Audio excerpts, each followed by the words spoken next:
ఎందుకు ఈ బరువు అనవసరంగా మోస్తున్నావు, దించేయి, బరువు తగ్గుతుంది, నడవడం ఈజీ అవుతుంది అన్నాడు. ఇది విన్న ఆ పిల్లోడు ఎంత బ్యూటిఫుల్ గా ఆన్సర్ ఇచ్చాడంటే, సార్ ఇది బరువు కాదు, నా బాధ్యత, నా తమ్ముడు వీడు అన్నాడు. ఇది విని ఆ సోల్జర్ ఒక్కసారిగా ఏడ్చాడు. ఆ రోజు నుంచి ఈ ఫోటో జపాన్ దేశం యొక్క సింబల్ ఆఫ్ యూనిటీగా మారింది. దీన్ని మనం మన లైఫ్ లో అప్లై చేయలేమా?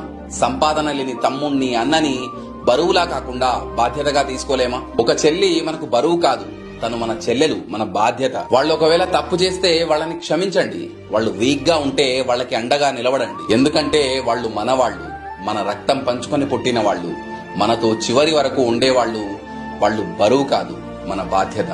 రక్తం పంచుకొని ఒకటే ఇంటిలో జన్మను ఎత్తి కూడా పెరిగిన అన్నదమ్ములైన అక్క చెల్లెళ్ళైన వేడుక ఏదైనా జరిగితే తప్ప కలుసుకోవడం జరగదాయే. మనసారా మాట్లాడుకోరాయే. భోజనాలకు గంట ముందు వచ్చి పని ఏదో ఉందన్న సాకుతోటి మొక్కువడిగా భోజనం అయిన వెంటనే ఉంటామంటూ వెళ్లిపోవుడాయే.